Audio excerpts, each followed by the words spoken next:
नमस्ते, मेरा नाम है पंकज मार्कंडे और आप देख रहे हैं UCmedia.in। आज हम क्या हाल है यूपी के दरमियान प्रयागराज के विकास खंड मुगैमा में है। हमारी आज मुलाकात मुगैमा के पूर्व ब्लॉक प्रमुख श्री सुधीर मौर्य जी से मुलाकात हुई है। तो सबसे पहले मैं आपको बहुत बहुत धन्यवाद देना चाहूँगा प्रमुख जी कि आपने हमारे लिए इतना वक्त अपना बहुमूल्य निकाला। धन्यवाद आपको, आपका स्वागत है। सबसे पहले मेरा ये सवाल रहेगा आपसे कि आपका जो पारिवारिक संबंध है RSS से और आप भी RSS की विचारधारा से जुड़े हुए हैं, तो आखिर ये RSS की विचारधारा है क्या, ये हमारे दर्शक जानना चाहते हैं। देखिए, राष्ट्रीय स्वयंसेवक संघ एक विश्व का सबसे बड़ा हिंदुओं का संगठन है, एक वैचारिक संगठन, एक सांस्कृतिक संगठन है जो दुनिया भर में रह रहे लोगों के बारे में चिंता करना और भारत में रह रहे जितने लोग हैं जो अपने आप को भारतीय मानते हैं उनकी चिंता करना, इस राष्ट्र को परम वैभव तक ले जाना और राष्ट्र में रहने वाले सभी लोगों को कैसे उनकी हर तरीके के साथ हमारी जो भारत की संस्कृति है, हमारे भारत के संस्कार हैं, उनके पास तक पहुंचना और अपने जो हिंदू धर्म है उसकी संस्कृति को अक्षुण्ण बनाए रखना, उसको मजबूती प्रदान करना, यही राष्ट्रीय स्वयंसेवक संघ का काम है। अगर अभी तक हम बात करें आपकी राजनीतिक करियर को, आपके राजनीतिक सफर को, तो किस रूप में देखते हैं आप और कहां तक देखते हैं आप? मेरा राजनीतिक सफर, चूंकि मैं राष्ट्रीय स्वयंसेवक संघ का स्वयंसेवक हूँ और मेरे पिताजी राजनीतिक पृष्ठभूमि से थे। मेरे पिताजी भारतीय जनता पार्टी के वरिष्ठ नेताओं में थे। गंगा पार में एक पहचान थी। जब भारतीय जनता पार्टी के बहुत कम लोग थे, बहुत कम कार्यकर्ता हुआ करते थे, तब मेरे पिताजी यहाँ पे बहुत काम किए हैं और भारतीय जनता पार्टी को आगे बढ़ाने में, उसको प्रचार प्रसार करने में बहुत वक्त दिया, बहुत टाइम दिया, लेकिन उनकी कोई महत्वाकांक्षा नहीं रही। उन्होंने कभी एक होता नहीं, जैसे हम राजनीति में हैं तो हमारे लिए सब कुछ चुनाव लड़ना, पद प्रतिष्ठा, ऐसा मेरे पिताजी ने कभी नहीं। उन्होंने कहा कि हम एक भारतीय जनता पार्टी, चूंकि हम लोग विचारधारा से जुड़ी हुई पार्टी है, इसलिए हम उसके तहत काम करते हैं। और रहा सवाल मेरे राजनीति का, तो मैं मुगैमा के पंचायत चुनाव से, मेरी पहला चुनाव 2016 में पंचायत चुनाव हुआ था। 2015 के अक्टूबर में मैं क्षेत्र पंचायत सदस्य निर्विरोध चुना गया। और चूंकि मुगैमा का राजनीतिक इतिहास ये कहा जाता है कि वहां पे एक वर्ग विशेष का प्रतिनिधित्व रहता था और उन लोगों का एक ईगो था, घमंड था कि मुगैमा की राजनीति में हमारे अलावा कोई राजनीति नहीं कर सकता है।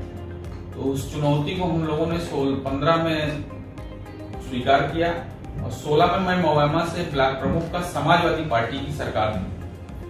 अब आप सब जानते हैं समाजवादी पार्टी की सरकार वो थी, वो गुंडई थी, वो अत्याचार था, एकदम जैसे दमनकारी सरकार जिसको बोल सकते हैं। तो 2016 में मैं समाजवादी पार्टी की दमनकारी सरकार में भारतीय जनता पार्टी के सिंबल पे ब्लॉक प्रमुख का चुनाव लड़ा और मैं चुनाव जीता। आज लोग कहते हैं कि अभी जो पंचायत चुनाव हुआ है, भारतीय जनता पार्टी के प्रतिनिधित्व में जो चुनाव जीते हैं, आप यही इलाहाबाद जनपद की मैं बात करूं तो उस समय 2016 में सिर्फ 20 ब्लॉक, आज 23 ब्लॉक।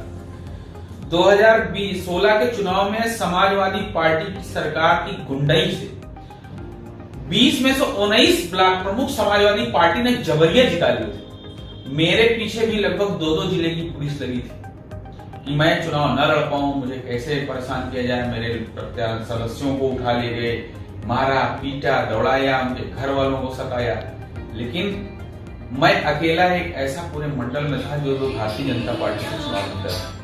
तो आज जो आरोप लगाते हैं कि भाजपा ने अपने सत्ता के, डीएम के और सीएम के दम पे चुनाव जीत लिया, ये फर्जी आरोप लगाते हैं। आज हमारी सरकार ने निष्पक्ष चुनाव कराई है। इलाहाबाद जनपद में 11 समाजवादी पार्टी के ब्लॉक प्रमुख बने, 3 निर्दलीय बने। अगर हम लोगों ने गुंडई और डीएम सीएम के दबाव में चुनाव लड़ा होता, शायद 23 के 23 ब्लॉक हमारे भारतीय जनता पार्टी के चुनाव जीते होते। हम लोग कभी गुंडई नहीं करते, निष्पक्ष चुनाव हुआ, ठीक है, जो जिसको जो कहना है वो कहे, लेकिन मेरी राजनीतिक शुरुआत 2016 से मुगैमा ब्लॉक प्रमुख के लिए और इस बार चूंकि महिला सीट थी, महिला सीट होने के नाते मैं चुनाव नहीं लड़ा। मोगैमा में आप विकास के स्तर को कहां तक देखते हैं? देखिए, जब मैं 2016 में ब्लॉक प्रमुख बना तो उत्तर प्रदेश में लगभग 812 ब्लॉक थे। हमारा ब्लॉक इतना पिछड़ा हुआ था कि वो कहीं से किसी गिनती में नहीं आता था। भ्रष्टाचार, चरमपंथी, एकदम घोटाला, लूटपाट मची हुई थी। लेकिन जब 2016 में मैं ब्लॉक प्रमुख बना तो 2016 से और 19-20 तक काम करते हुए मेरा वही ब्लॉक जो कभी एकदम पिछड़ा था, नगण्य था, वहां उस ब्लॉक को मैं उत्तर प्रदेश का प्रथम ब्लॉक, पहला नंबर 1 ब्लॉक मैंने बनाया अपने सहयोगियों के साथ मिलकर के, अपने अधिकारियों के कर्मचारियों के साथ मिलकर के। अगर काम करने की आपकी ललक, राजनीति में अगर सेवा भाव हो तो वो कैसे किया जा सकता है, राजनीतिक माध्यम से वो मैंने करके दिखाया है। मैंने बहुत सारी योजनाओं, जो योजनाएं आती थी ब्लॉक में, आती तो थी, बंदर बाट हो जाता था या तो वापस चली जाती थी। मैं लगभग करीब 15 साल 20 साल पहले जो कॉलोनियों के पैसे जो लाभार्थियों के खाते में जाना चाहिए था, उनके खाते में न जाकर ब्लॉक में डंप पड़े थे। लेकिन जब मैं ब्लॉक प्रमुख बना तो उन फाइलों को मैंने जब चेक करना शुरू किया तो ऐसे बहुत सारे केसेस थे जो गरीबों के खाते में जाने चाहिए पैसे, लेकिन कार्य के अभाव में वो पैसे सरकारी खातों में डंप पड़े थे। मैं सभी लाभार्थियों को पैसे को पहुंचाया। मैंने शौचालय, आवास लाभार्थियों को मिला। हमारे यहाँ बंदर बाट कोई जो लाभार्थी है उसको मिला और सारी योजनाओं का लाभ सबको मैंने पहुंचाया। लेकिन फिर भी आप पे आरोप लगते हैं कि आप एक धर्म विशेष की राजनीति करते हैं। देखिए, चूंकि राष्ट्रीय स्वयंसेवक संघ से जुड़ा हुआ व्यक्ति हूं मैं, हमारे खून में हिंदुत्व है और उसको तो कोई निकाल नहीं सकता। लेकिन जब राजनीति हम करते हैं, जब किसी एक पद पे जब बैठते हैं, वह पद की गरिमा को बनाना हम लोगों की हमारा कर्तव्य था। मैंने अपने कार्यकाल में कोई मौआमा जहां एकदम विकास से छूता था, मैंने हर वर्ग के लोगों का विकास किया। आप निश्चित तौर पे, आप चूंकि हमारा आपका पहला मुलाकात है, अगर आप क्षेत्र में जाके पूछें तो आज की डेट में जो हमारा माइनॉरिटी है उनको भी हमने उस लाभ का, योजनाओं का लाभ दिया। हमारे देश के यशस्वी प्रधानमंत्री, विश्व के सबसे शक्तिशाली नेता का हम लोग उनका अनुसरण करते हैं। उन्होंने नारा दिया, सबका साथ सबका विकास। हम लोगों ने उस नारे के तहत काम किया।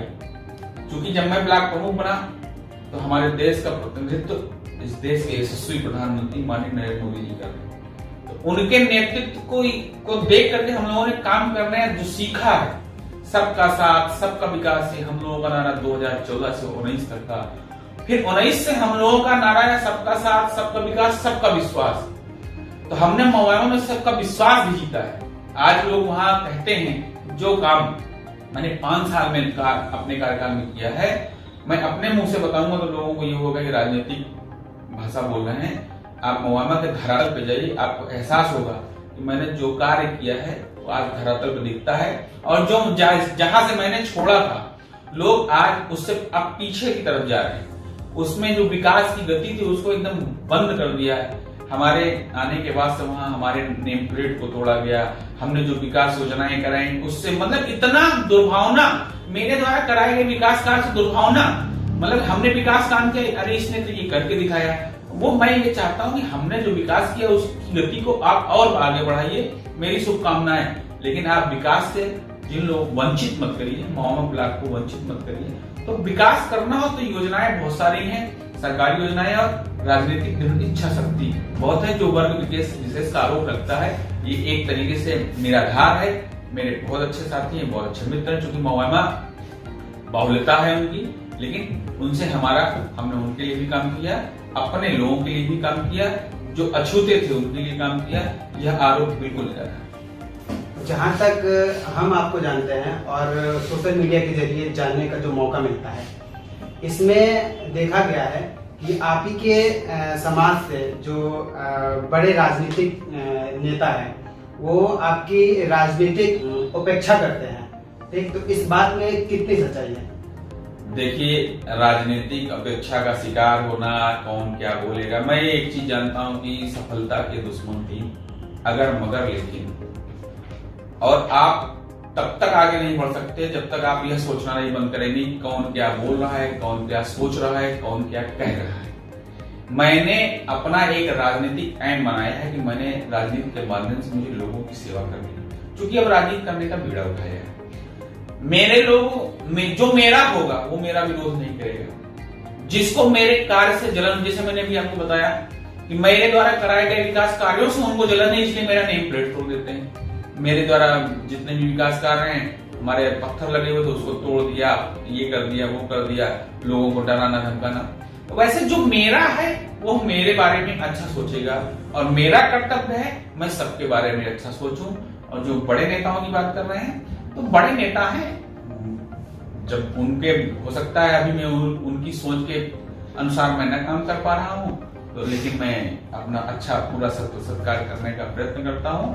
लेकिन मैं एक चीज कहना चाहता हूं कि मैंने कभी किसी के साथ गलत नहीं किया, ना ही मेरा कभी कोई दुर्भावना रहा है। लेकिन बड़े नेताओं का मुझे हमेशा आशीर्वाद मिलता है। मैं अपने इस प्रदेश के मुख्यमंत्री माननीय योगी आदित्यनाथ जी से भी मेरा मुलाकात है, उन्होंने भी मुझे आशीर्वाद दिया था।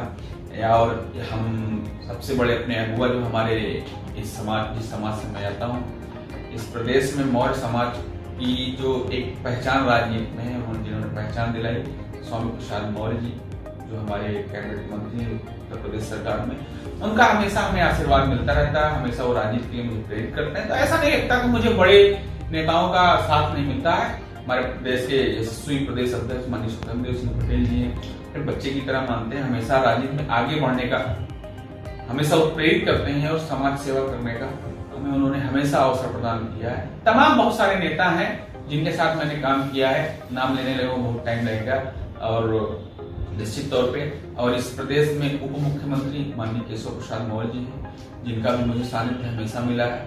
और कभी भी ऐसा लगा ही नहीं मुझे बड़े नेताओं का हमेशा आशीर्वाद रहा है। अगर ये कहीं से कोई बात है, मुझे नहीं लगता कि इसमें कोई सत्यता है, निराधार बात है।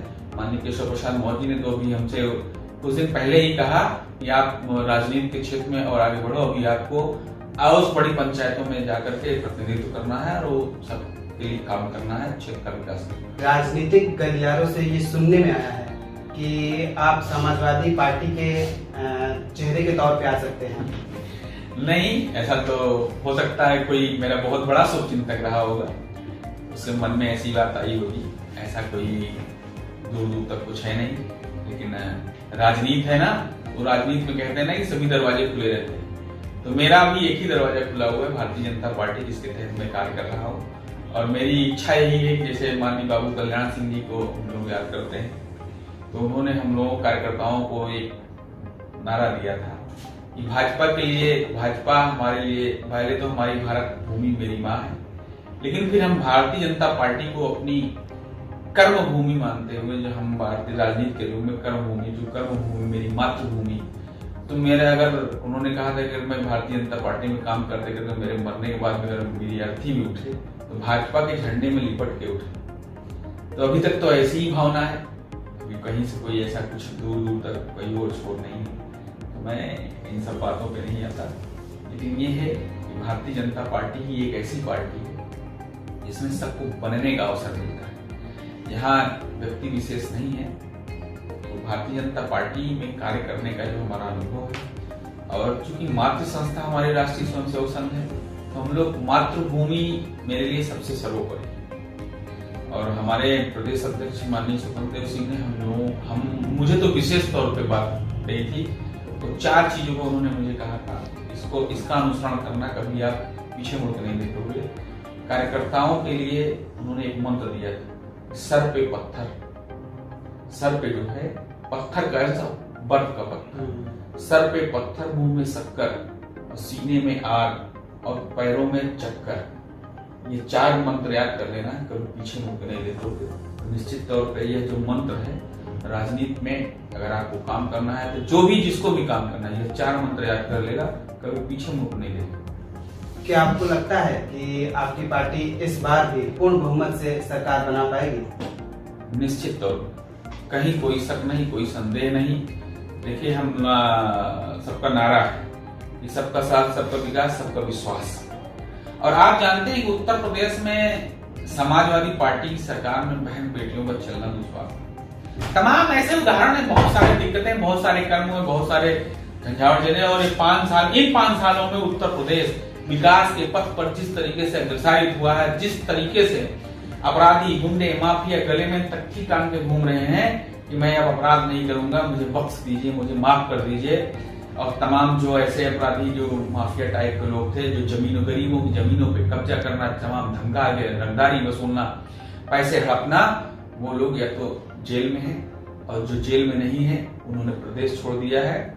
और उत्तर प्रदेश में योगी आदित्यनाथ के हाथों में वह बागडोर है कि विकास के पथ पर अभी आगे बढ़ेगा, और इस बार भी हम 300 से ज्यादा सीटें जीत करके सशक्त और मजबूत सरकार फिर से बनाएंगे। और आगे 5 साल में जो बचे खुचे गुंडे माफिया हैं, वो स्वतः, बहुत सारे केसेस ऐसे हैं, चूंकि हम लोग जहां रहते हैं यहाँ पे एक वर्ग विशेष का गुंडई चरम पे थी। आप यही हमारी विधानसभा है फाफामो, जहां से मैं अभी अपनी तैयारी कर रहा हूं, वहां पे अकबरपुर, गंगागंज, दिलावरपुर, चंदापुर, रोदापुर, ऐसी तमाम ऐसी जगह पर है जहां पे हिंदुओं की जमीनों को वो खुद नहीं जोत सकते। वहां पे आते हैं, जानवरों के पैर काट ले जाते, जानवरों की पूंछें काट ले जाते, पूंछ काट ले जाते थे, और हत्या तो आम बात है। आप ये समझिए आज वह स्थिति है कि वहां पे हमारी सरकार जो मजबूत सरकार है, मजबूत सरकार होती कैसे है? एक मजबूत सरकार देश में है, भारत प्रतिनिधित्व कर रहा है दुनिया का, ये पूर्ण बहुमत की सरकार है भारत में, माननीय नरेंद्र मोदी जी के हाथों में है। दूसरी बात की और वो आज देख रहे हैं दुनिया, जो अमेरिका कभी हमको, हमारे देश के प्रधानमंत्री को वीजा देने से मना करता था, आज वही प्रधानमंत्री, हमारे उस प्रधानमंत्री को अमेरिका का कोई भी राष्ट्रपति हो, चाहे अभी हो, बाइडेन हो, चाहे ओबामा जी रहे हो, चाहे ट्रंप जी रहे हो, आप देखिए वो दिल खोल के स्वागत करते हैं।